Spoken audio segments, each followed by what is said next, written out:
ঘোষণা দেওয়া হয়েছে ফেব্রুয়ারিতে নির্বাচন হবে। এই নির্বাচনে অনেকে বিরোধিতা করে এই কারণে যে নির্বাচন সুষ্ঠুভাবে হয়ে গেলে বিএনপি ক্ষমতায় যাবে। এটা তো ভাই বিএনপির অপরাধ না। জনগণ যদি আমাদেরকে ভোট দেয় আমরা তাদের খেদমত করার জন্য সদা প্রস্তুত আছি। অতীতে 4 বার আমরা করেছি, কিন্তু বিএনপি রাষ্ট্র ক্ষমতায় যাবে, সুতরাং নির্বাচনের দরকার নাই। এমন সিস্টেমে নির্বাচন করতে হবে বিএনপি যেন সংখ্যাগরিষ্ঠতা না পায়। আমার এই কথা বলার উদ্দেশ্য, এখানে অসংখ্য সাহসী তরুণদেরকে আমি দেখতে পাচ্ছি। আপনারা যখন এই মিলনায়তন থেকে বাইরে যাবেন, বাড়িতে যাবেন, নিজের গ্রামে যাবেন, শহরে যাবেন, জনগণকে বোঝাবার দায়িত্ব আপনাদেরকে নিতে হবে। আমরা সারা জীবন ভোট দিয়ে এসেছি একজন ব্যক্তিকে, পার্টিকে নয়, কোন সিম্বলকে নয়। আমরা যেই সম্পদে যেই সিস্টেমে অভ্যস্ত সেই ধরনের সিস্টেম চাই। নিত্য নতুন সিস্টেম দিয়ে নির্বাচনকে দূরে সরে যাওয়া চলবে না। এনসিপি নামক একটা দল যারা এই সরকারের সৃষ্ট, তারা বলছে ফেব্রুয়ারিতে নির্বাচন হতে দেওয়া যাবে না। এখন পর্যন্ত রেজিস্ট্রেশনই হয় নাই, তারা বলে নির্বাচন হতে দেওয়া যাবে না।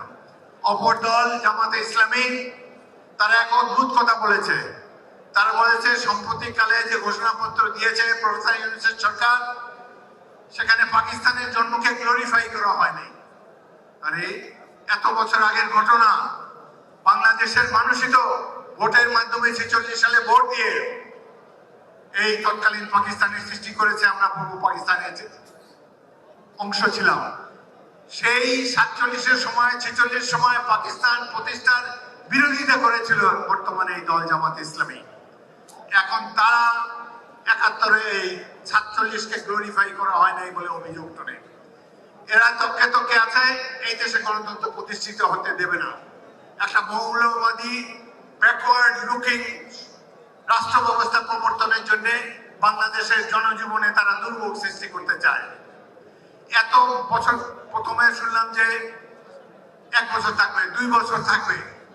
একজন উপদেষ্টা বলেছেন যে শেখ হাসিনা 5 বছরের জন্য নির্বাচিত হয়েছিল, তিনি মাত্র 2-3 মাস ক্ষমতায় ছিলেন, অতএব বাকি সময়টা আমাদেরকে পার করতে দিতে হবে।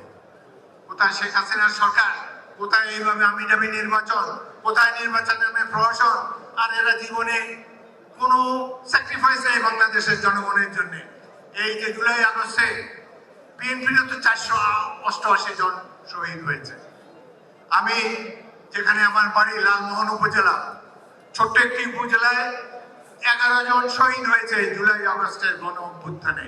এদের কেউ ছাত্র না, গরিব মানুষ, তরকারিওয়ালা, মুদি দোকানদার, রিক্সাওয়ালা, প্রাইভেট ফার্মে চাকরি করে। এই ধরনের 11 জন জীবন দিয়ে গণতন্ত্রকে প্রতিষ্ঠা করেছে। আর তারা এখন এলিটিজমের খোঁজে রয়েছে। কিভাবে ক্লিয়ার হবে, সংখ্যানুপাতিক হবে না আসন ভিত্তিক হবে, নানা ধরনের দুর্বলতা সৃষ্টি করে তারা নির্বাচনে বিঘ্ন ঘটাবার চেষ্টা করছে।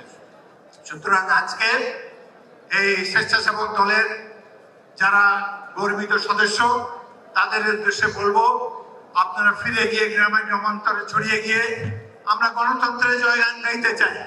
71-এ যে জন্য শহীদ দিয়া এবং বীর মুক্তিযোদ্ধারা জীবন দিয়ে একটি রাষ্ট্র প্রতিষ্ঠা করেছে, সেই রাষ্ট্র, সেই সংবিধানকে ছুঁড়ে ফেলার অধিকার কারো নাই।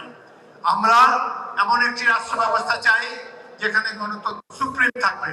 এই গণতন্ত্রকে কেউ যাতে কোনোভাবে বিঘ্নিত করতে না পারে, সেটি হোক আজকের দিনে আমাদের অঙ্গীকার।